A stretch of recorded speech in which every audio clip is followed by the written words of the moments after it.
Hello everyone, welcome back again. तो जैसे जैसे ऑल इंडिया का जो काउंसलिंग है या फिर बहुत सारे स्टेट का काउंसलिंग है, तो जैसे जैसे नोटिफिकेशन आ रहा है वैसे वैसे हम भी नोटिफिकेशन आप लोग को देते जा रहे हैं कि ठीक है। तो आज जो ये पर्टिकुलर वीडियो है वो छत्तीसगढ़ स्टेट का एमबीबीएस बीडीएस का काउंसलिंग स्टार्ट हो गया है, मतलब कल से स्टार्ट हो जाएगा आपका। उसके लिए उसके रिगार्डिंग रजिस्ट्रेशन शेड्यूल मतलब काउंसलिंग शेड्यूल और आपका इंफॉर्मेशन बुलेटिन रिलीज कर दिया गया है। आप चाहे तो इसको डाउनलोड कर सकते हैं CGDME वेबसाइट पे जाके। CGDME वेबसाइट पे जाके जैसे ही गूगल या क्रोम खोलिएगा वहाँ पे लिखिएगा CGDME, और उस पर जो फर्स्ट वेबसाइट आएगा उस पर क्लिक कीजिएगा। चेक करते ही आपको जब खोलिएगा तो वहाँ ऊपर से 24 जुलाई को ही मतलब वो आया है आपका नोटिफिकेशन, मतलब कि ये बन गया था आपका 22 जुलाई को ही। आप देख सकते हैं यहाँ पे ऊपर में दिया गया है कि ये 22 जुलाई को ही तैयार कर दिया गया होगा इसको, बट जो वेबसाइट पे आपका 24 जुलाई को आया है, ठीक है। और दूसरा बात जो है आपको यहाँ पे, और हाँ, जैसे कि आपको पता होगा कि ये जो छत्तीसगढ़ की जो स्टेट कोटा काउंसिलिंग है वो CGDME करवाएगा। CGDME जो होता है आपका तो छत्तीसगढ़ का जितने भी प्राइवेट कॉलेजेस हो या गवर्नमेंट मेडिकल कॉलेजेस हो, तो गवर्नमेंट का मतलब तो आपका गवर्नमेंट का भी और एक प्राइवेट का भी, दोनों का भी एमबीबीएस बीडीएस का काउंसलिंग CGDME करवाता है। लेकिन याद रखिएगा, तो स्टेट कोटा 85% जो गवर्नमेंट कॉलेजेस के हैं उसमें सिर्फ छत्तीसगढ़ के स्टूडेंट ही अप्लाई कर पाएंगे, जिनके पास छत्तीसगढ़ का डोमिसाइल है या जो छत्तीसगढ़ के रेसिडेंट है, ठीक है, निवासी जो है वही मतलब स्टेट कोटा 85% गवर्नमेंट कॉलेजेस के लिए अप्लाई करेंगे। बट आपको पता नहीं हो तो बता दें कि छत्तीसगढ़ जो है वो एक ओपन स्टेट है। तो ओपन स्टेट का क्या मतलब होता है? ओपन स्टेट उन स्टेट्स को कहा जाता है जिनके प्राइवेट मेडिकल या डेंटल कॉलेजेस में बाहर के स्टूडेंट, मतलब जो अदर स्टेट से बिलोंग करते हैं, जैसे छत्तीसगढ़ से जो बाहर के स्टूडेंट है वो भी प्राइवेट कॉलेजेस, गवर्नमेंट नहीं, सिर्फ प्राइवेट कॉलेजेस के मैनेजमेंट कोटा सीट्स में पार्टिसिपेट कर सकते हैं। तो अगर आप मतलब छत्तीसगढ़ से बाहर से बिलोंग करते हैं और चाहते हैं कि छत्तीसगढ़ के प्राइवेट मेडिकल कॉलेज में आपको एडमिशन लेना है, तो आपको भी छत्तीसगढ़ का स्टेट काउंसलिंग में रजिस्ट्रेशन करवाना होगा, ठीक है। तो ये हो गया आपका बिगनिंग। तो इसके बाद जो आप बेसिकली देख रहे हैं, तो सबसे पहले हम लोग रजिस्ट्रेशन शेड्यूल देख लेते हैं कि क्या है, ठीक है। तो यहाँ पे देख सकते हैं ये जो काउंसलिंग डिटेल्स है, तो सबसे पहले जो इंपॉर्टेंट है आपका रजिस्ट्रेशन शेड्यूल देख लेते हैं, वही जरूरी है, और साथ में इंफॉर्मेशन बुलेटिन भी रिलीज कर दिया गया है, ठीक है। एक मिनट, तो सबसे पहले रजिस्ट्रेशन शेड्यूल आप देख लीजिएगा। तो आप देख सकते हैं ये रहा आपका छत्तीसगढ़ का स्टेट कोटा का गवर्नमेंट एमबीबीएस बीडीएस सीट 85%, और साथ में प्राइवेट कॉलेजेस का भी साथ में ही मतलब कि काउंसलिंग होगा, ठीक है।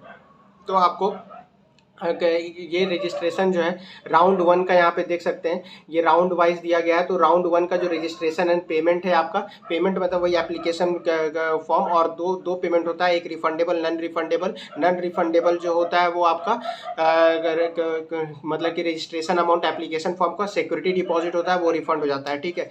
तो आपका जो रजिस्ट्रेशन है फर्स्ट राउंड के लिए वो आपका 25 जुलाई से 1 अगस्त तक होगा। तो इनफ आपको ये 8 दिन का टाइम दिया गया है। इसी में आपको चॉइस फिलिंग और चॉइस लॉकिंग भी करना है, ठीक है। तो आपका रजिस्ट्रेशन, पेमेंट, चॉइस फिलिंग और लॉकिंग 25 जुलाई से 1 अगस्त तक करना है। आपको टोटल कितना दिया गया है? 8 डेज दिया गया है। तो कल से स्टार्ट है, बट मेरा बात मानिए कि आप कल मत फॉर्म फिल कीजिएगा, एक दिन टाइम ले लीजिए। ये जो इन्फॉर्मेशन बुलेटिन आया है इसको आप पढ़ लीजिए एक बार। तो इसमें जितना भी रूल्स एंड रेगुलेशन लिखा हुआ है वो आप खुद से एक बार पढ़ लीजिए। फिर भी अगर कोई रूल एंड रेगुलेशन समझने में कोई दिक्कत आता है आपको, तो हम कमेंट, यूट्यूब के कमेंट सेक्शन में पूछ लेना, हम बता देंगे। या फिर आप मतलब कि टेलीग्राम चैनल पे भी आ सकते हो, वहाँ भी बता देंगे, ठीक है आपको। तो आप यहाँ पे देख सकते हैं कि रजिस्ट्रेशन, पेमेंट, तो एक बार पढ़ लेना इसको, इन्फॉर्मेशन बुलेटिन को। इसको हम अपने टेलीग्राम चैनल पे अपलोड कर दे रहे हैं, या फिर CGDME वेबसाइट पे जाके इसको डाउनलोड करके वहाँ से पढ़ लेना जरूर, कि इसमें बहुत सारे रूल्स एंड रेगुलेशन लिखा हुआ है। तो उसको समझ लोगे, उसके बाद ही काउंसलिंग में पार्ट लेना, उसके पहले एक मत भरना, ठीक है। तो एक कल कल मत भरना, कल एक बार इसको पढ़ लो, और फिर 26 को तुम फॉर्म भरना, ठीक है। और सबसे पहले क्या है आपका जो प्रोसेस ऑफ सीट अलॉटमेंट जो है आपका, वो 4 अगस्त से 5 अगस्त को होगा, ठीक है। तो ये आपका काम नहीं है, ये तो कॉलेज मतलब कि वेबसाइट करेगा। दूसरा जो रिजल्ट पब्लिश, मतलब अलॉटमेंट जो है आपका 6 अगस्त को रिलीज कर दिया जाएगा। और यहाँ पे आपका जैसे लिखा हुआ है स्क्रूटिनी, स्क्रूटिनी का क्या मतलब होता है? स्क्रूटिनी का बहुत सिंपल मीनिंग होता है ऑफलाइन डॉक्यूमेंट वेरिफिकेशन। मतलब जब आपको कॉलेज अलॉट हो जाता है तो आप कॉलेज में जाके जो डॉक्यूमेंट वेरिफिकेशन करवाते हैं तो उसको स्क्रूटिनी प्रोसेस बोलते हैं, ठीक है। और दूसरा लास्ट में क्या है, एडमिशन प्रोसेस, मतलब वही जो कॉलेज में एडमिशन करवाएंगे उसको एडमिशन प्रोसेस। तो स्क्रूटिनी प्रोसेस के लिए आपको 7 अगस्त से 16 अगस्त दिया गया है और एडमिशन प्रोसेस 7 से 17 अगस्त तक टाइम दिया गया, मतलब एक दिन ज़्यादा दिया गया एडमिशन प्रोसेस के लिए। तो आप जो है डॉक्यूमेंट वेरिफिकेशन और एडमिशन 7 अगस्त से 17 अगस्त के बीच में करवा सकते हैं। तो आपको टोटल 10 डेज दिया गया है, इनफ टाइम है, ठीक है। लेकिन आपको यहाँ पे ध्यान देना है कि जो राउंड 2 का काउंसलिंग है उसमें आपका कोई भी न्यू रजिस्ट्रेशन नहीं लिया जाएगा। तो जितने भी स्टूडेंट जो फर्स्ट राउंड में रजिस्टर करेंगे छत्तीसगढ़ स्टेट में, वही आगे के counselling round 2 round mop up round में पार्टिसिपेट कर सकते हैं। तो आप मतलब कि ये ख्याल में मत बैठिएगा कि आपको मॉपअप राउंड में पार्टिसिपेट करना है छत्तीसगढ़ स्टेट में तो आप मॉपअप राउंड में रजिस्ट्रेशन करिएगा, तो ऐसा कुछ नहीं है। आपको किसी भी राउंड में पार्टिसिपेट करना है, आपको मॉपअप राउंड में ही क्यों ना पार्टिसिपेट करना है, तो आपको रजिस्ट्रेशन जो है आपको फर्स्ट राउंड में ही करना पड़ेगा। नहीं तो राउंड 2 और मॉपअप राउंड में आपको कोई भी फ्रेश रजिस्ट्रेशन अलाउड नहीं है। तो 25 अगस्त से 1 अगस्त के बीच में आप रजिस्ट्रेशन और पेमेंट कर लीजिएगा। दूसरा क्या है आपका, ये इंपॉर्टेंट पॉइंट कि कोई भी राउंड 2 में कोई भी न्यू रजिस्ट्रेशन अलाउड नहीं है। चॉइस फिलिंग का और चॉइस लॉकिंग का जो है 26 अगस्त से 31 अगस्त होगा। प्रोसेस ऑफ सीट अलॉटमेंट 1/9/2023 से 2/9/2023 तक होगा, ठीक है। और दूसरा क्या है आपका जो है रिजल्ट जो पब्लिश होगा वो आपका 3 सितंबर में रिजल्ट पब्लिश होगा, ठीक है। और आपका जो स्क्रूटिनी प्रोसेस है मतलब डॉक्यूमेंट वेरिफिकेशन जो है 4 सितंबर से 9 सितंबर तक होगा। और एडमिशन प्रोसेस जो है वो आपका 4 सितंबर से 10 सितंबर, वही आपका एक दिन ज़्यादा दिया गया एडमिशन प्रोसेस में। आपका 6 डेज इनफ टाइम है, मतलब फर्स्ट राउंड से कम है लेकिन फिर भी अच्छा टाइम है, ठीक है। इतना में तो आपका हो ही जाएगा। दूसरा क्या है आपका मॉपअप राउंड। तो मॉपअप राउंड जो है, मॉपअप राउंड में भी वही सेम रूल आपका कि कोई भी फ्रेश रजिस्ट्रेशन अलाउड नहीं किया जाएगा मॉपअप राउंड में। दूसरा बात आपका क्या है कि जो आपका यहाँ पे सबसे पहले चॉइस फिलिंग और चॉइस लॉकिंग 17 से 21 सितंबर में होगा। दूसरा प्रोसेस ऑफ सीट अलॉटमेंट आपका 22 सितंबर से 23 सितंबर, रिजल्ट जो पब्लिश होगा 24 सितंबर को। और आपका यहाँ पे स्क्रूटिनी प्रोसेस 24 से 27 4 डेज दिया गया है। और एडमिशन के लिए आपको 5 डेज दिया गया है, ठीक है, आपका 24 से 28 के बीच में। तो ये हो गया मॉपअप राउंड का आपका शेड्यूल। और आपका स्ट्रे राउंड भी है, ठीक है। तो स्ट्रे राउंड में जो सीट बच जाएगा तो उसका काउंसलिंग होगा। तो यहाँ प्रोसेस ऑफ सीट अलॉटमेंट आपका 29, मतलब यहाँ पे चॉइस फिलिंग चॉइस लॉकिंग का ऑप्शन नहीं होगा आपका स्ट्रे राउंड में, ठीक है। यहाँ पे नहीं दिया गया अभी तो नहीं दिया गया, बाद में देखते हैं कि जो भी नोटिफिकेशन आता है बाद में आपको बता देंगे, ठीक है। तो प्रोसेस ऑफ सीट अलॉटमेंट जो है आपका 29 सितंबर को होगा आपका for stray vacancy round. Result publish का भी डेट नहीं दिया गया है, ठीक है। और दूसरा क्या है आपका कि मतलब कि वही जो प्रोसेस ऑफ सीट अलॉटमेंट उसी में आपको रिजल्ट मिल जाएगा बाय द वे, ठीक है। और दूसरा स्क्रूटनी प्रोसेस जो था 2 दिन दिया गया आपको डॉक्यूमेंट वेरिफिकेशन के लिए, और एडमिशन के लिए भी 2 दिन दिया गया है, ठीक है। तो मेन जो है आप कि अगर आप चाहते हैं कि छत्तीसगढ़ स्टेट के काउंसलिंग में पार्टिसिपेट करें तो आप जो है जरूर से याद से आप रजिस्ट्रेशन कर लीजिएगा 25 जुलाई से 1 अगस्त तक। और थोड़ा सा रूल्स एंड रेगुलेशन देख लेते हैं। बाकी आप एक इन्फॉर्मेशन बुलेटिन को थॉरो कितना 38 पेज के लगभग है, ठीक है। तो ज़्यादा पेज है नहीं, आपको तो सिर्फ छत्तीसगढ़ का ही रूल्स एंड रेगुलेशन पढ़ना है, तो इतना टाइम आपको लगेगा नहीं, ठीक है। एक बार पढ़ लीजिएगा जरूर से। तो थोड़ा सा जो ओवरऑल काउंसलिंग से रिलेटेड थोड़ा सा दिया ना वो बता देते हैं, बाकी आप खुद से पढ़ लीजिएगा। सबसे पहले क्या बोला गया कि छत्तीसगढ़ का राज्य के शासकीय ठीक है एवं निजी चिकित्सा महाविद्यालय एवं दंत चिकित्सा महाविद्यालय में संचालित स्नातक MBBS BDS में प्रवेश हेतु ऑनलाइन आवेदन आमंत्रित नोटिफिकेशन। तो ये जो है कि गवर्नमेंट और प्राइवेट का नोटिफिकेशन है फॉर MBBS BDS कॉलेजेस के लिए। दूसरा क्या है ये बोल रहा है कि आप ऑनलाइन आवेदन करने से पहले मतलब एप्लीकेशन फॉर्म भरने से पहले एक बार इन्फॉर्मेशन बुलेटिन जरूर से पढ़ लीजिएगा।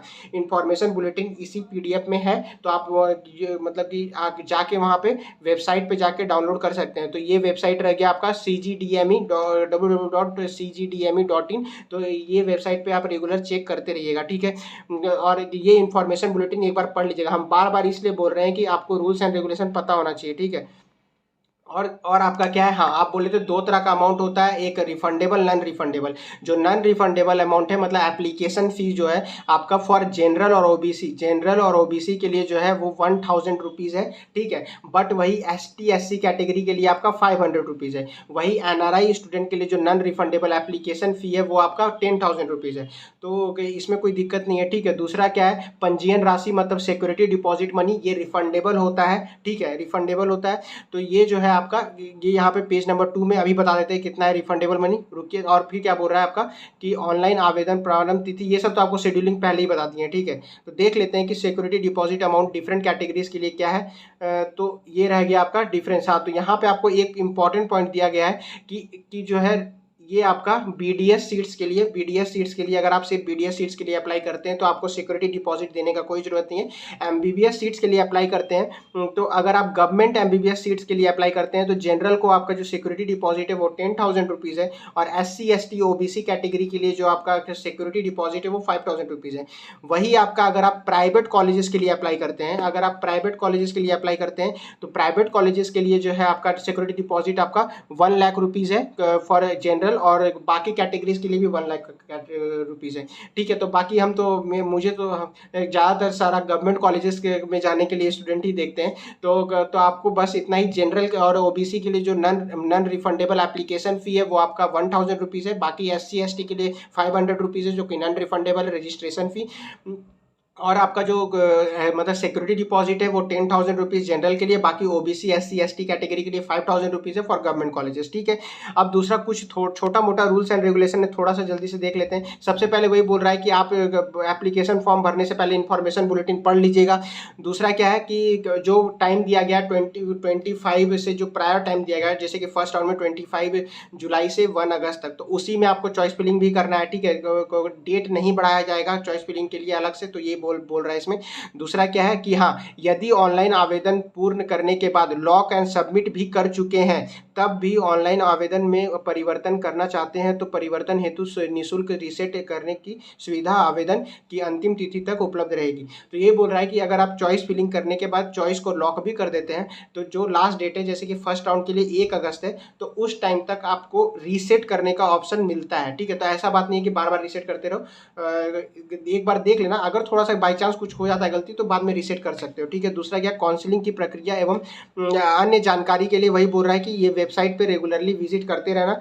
दूसरा बात क्या है कि काउंसलिंग संबंधी सूचना जारी, हाँ, तो ये बोल रहे हैं कि रेगुलरली आपको वेबसाइट में जाना है और साथ में जितना भी आपका जो ये इन्फॉर्मेशन बुलेटिन को एक बार पढ़ लीजिएगा, ठीक है। और उसके बाद थोड़ा सा रूल्स एंड रेगुलेशन और क्या दिया गया है, तो ये क्या बोल रहा है कि ऑनलाइन आवेदन में कोई भी त्रुटि, ऑनलाइन आवेदन में कोई भी त्रुटि होने पर आप अपात्र हो जाएंगे अतः ऑनलाइन आवेदन की अंतिम तिथि में 24 घंटे। तो ये बोल रहा है कि आप जो लास्ट डेट है 1 अगस्त से पहले 24 घंटा पहले ही कर लीजिएगा तो आपके लिए बेनिफिट है, ऐसा नहीं है कि वो लास्ट डेट है, ठीक है, वो बोल रहा है। और दूसरा, हाँ, ये बहुत इंपॉर्टेंट है कि आप बहुत से बच्चे होते हैं जो मतलब कि कोई साइबर कैफे, मतलब खुद का कंप्यूटर नहीं होता है तो साइबर कैफे में जाके फॉर्म भरते हैं, ठीक है। तो आप जो है ना खुद का तो पेमेंट जो है वो खुद का क्रेडिट कार्ड, डेबिट कार्ड या ऑनलाइन इंटरनेट बैंकिंग से खुद का मतलब कि पेमेंट से कीजिएगा। ऐसा नहीं बोलिएगा कि वो जो साइबर कैफे वाले भैया हैं वही तो आपका मतलब कि पेमेंट कर देंगे, क्योंकि अगर वो पेमेंट करेंगे अपने कार्ड से तो रिफंड उनको उनका अकाउंट में आएगा, फिर आप जाओगे मांगने में बाद में बोल देंगे कि नहीं आया है तो आपको मिलेगा नहीं। तो इसलिए बोल रहे हैं कि याद से आप जो भले ही सब किसी से भी करवाना, बट पेमेंट आप अपना ही कार्ड से, अपना ही इंटरनेट बैंकिंग से करना, सो दैट अगर वो रिफंडेबल अमाउंट भले ही वो 4-5 महीना के बाद मिलता है बट मिलता तो है, तो ये आप अपने ही कार्ड से अपना ही पेमेंट से कीजिएगा, ठीक है, तभी आपको रिफंड मिलेगा।